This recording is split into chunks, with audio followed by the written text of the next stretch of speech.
When vemar was 133 years old, almost everyone he had ever loved was ash and memory. His mother, Thuri, had lived a long and stubborn life, 75 winters, most of them spent watching her six-fingered son with a mixture of pride and quiet terror before her heart simply stopped in the middle of weaving a blanket. His father, Brand, followed 4 years later at 79, not from grief, but from the slow surrender of a body that had worked the earth and sea for too many decades. vemar buried them both beneath the same birch tree at the edge of Harwick, the one where he had played as a boy. After that, life became slower, lonelier, less exciting, then generic, then empty. He did not weep at their graves. He had done all his weeping in the nights between their final breaths and the shoveling of soil.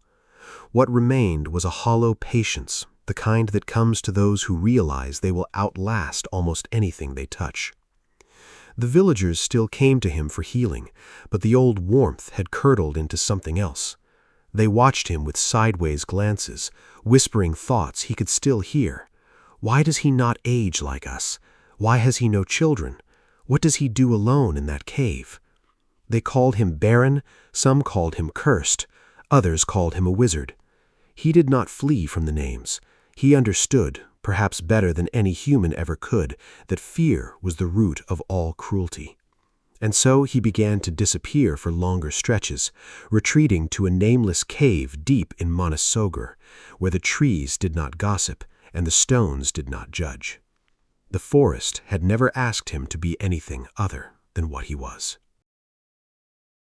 The cave had no name, but it had become more of a home to vemar than Harwick had been in decades. It sat halfway up a rocky slope, hidden behind a curtain of hanging moss and twisted birch roots, invisible to anyone who did not already know where to look. Inside, the air was cool and still, smelling of damp stone, old ash from a fire pit he had used so often the ceiling above it was blackened, and the quiet sweetness of dried herbs hanging from crevices in the rock.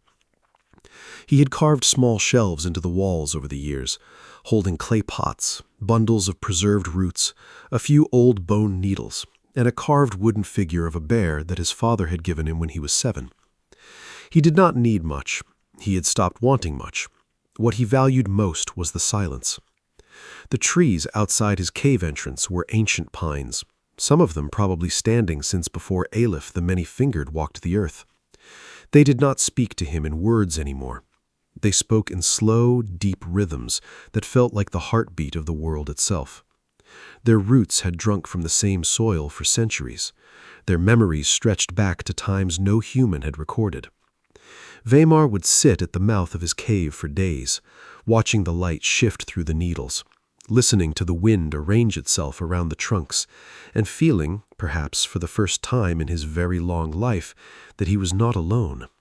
He was simply in the company of beings who did not need him to heal them, worship him, or fear him. They just let him be.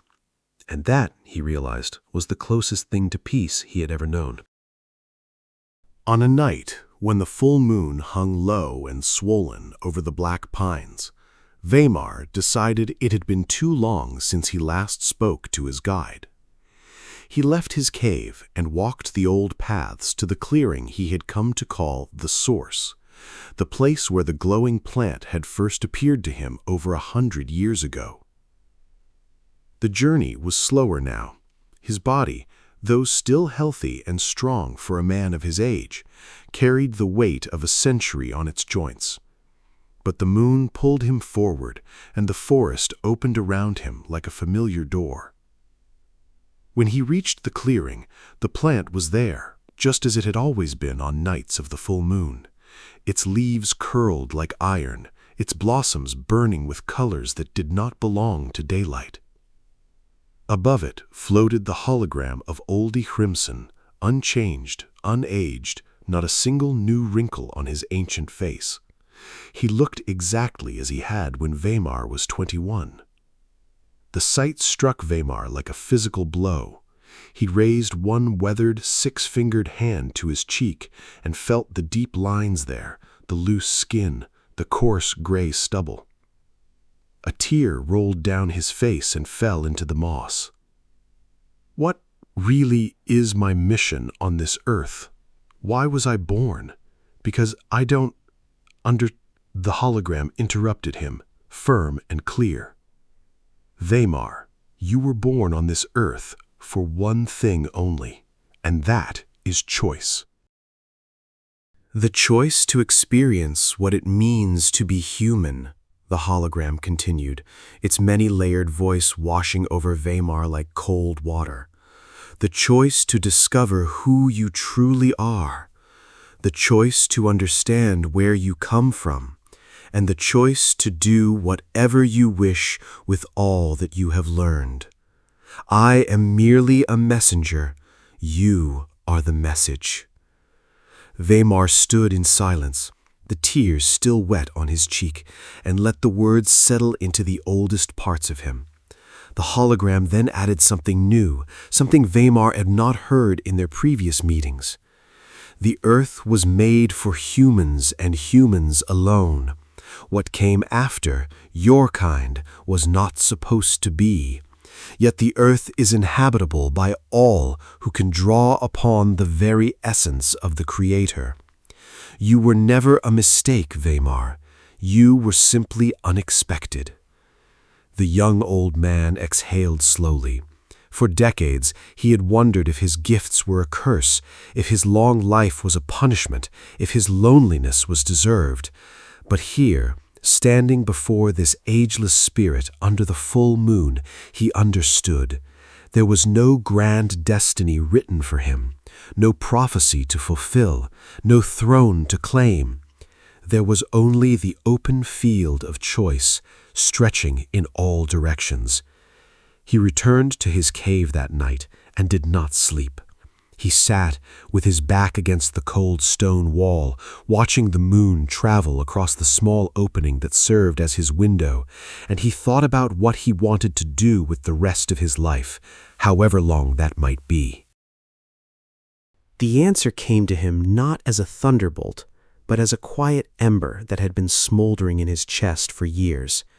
He was tired of being the only one, tired of being a miracle to humans who would never truly accept him, and an exile from a people he had never met.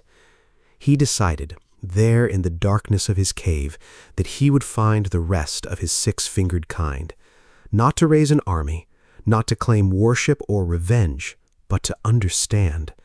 Perhaps the old folk tales about Kale the Sunderer were incomplete. Perhaps the curse was not the full truth. Perhaps, and this was the thought that finally pulled him to his feet, there was a way to restore balance between humans and his people, a way that did not require one side to be locked beneath a mountain forever. He returned to the source that same night, before the moon had begun its descent.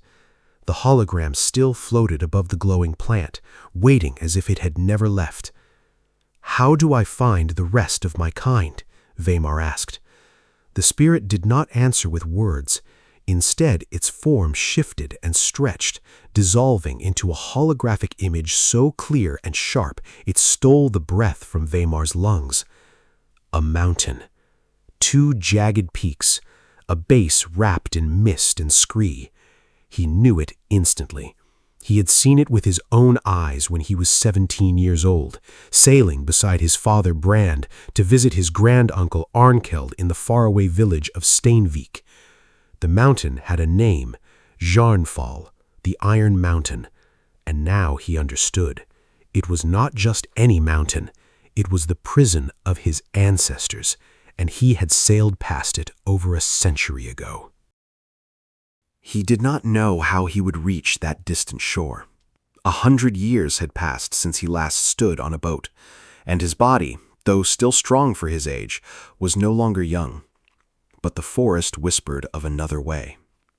A few days after his vision, while walking through the outskirts of Horvik, a village that now felt more like a graveyard of memories than a home, Vemar encountered an old man mending a fishing net by the fjord's edge. The man's name was Runolf, weathered and gray, with hands that trembled slightly, but still knew their work. When he looked up and saw Vemar, his eyes widened. Then he did something no villager had done in decades. He bowed. "You do not remember me," Runolf said, his voice rough as driftwood, "but I have never forgotten you. 30 winters ago, my daughter, Solvig, lost her mind. She heard voices that were not there. She screamed at shadows. 3 healers failed. You came to my hut, sat with her for one night, and by morning she was herself again. She has borne 2 children since then. She is happy." Vemar remembered.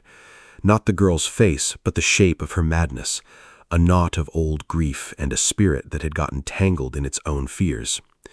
"You owe me a debt I can never repay, but I can offer you this. My boat is yours, anywhere you wish to go. No charge, no questions." Vemar looked at the old man's face, searching for deceit or curiosity. He found neither, only gratitude. "There is a mountain across the sea," Vemar said quietly. "Yarnfall. I need to go there." Runolf did not ask why. He nodded once, spit on his palm, and extended it. They shook. The next morning, as the sun rose pale over the dark waters of Myrkfjord, Vemar stood on the deck of Runolf's small knar, watching the shores of Horvik shrink behind him. He did not know if his people were alive or dead, hostile or waiting. He did not know if he would ever return. But for the first time in over a century, he was moving toward something, not away. And that, he decided, was enough.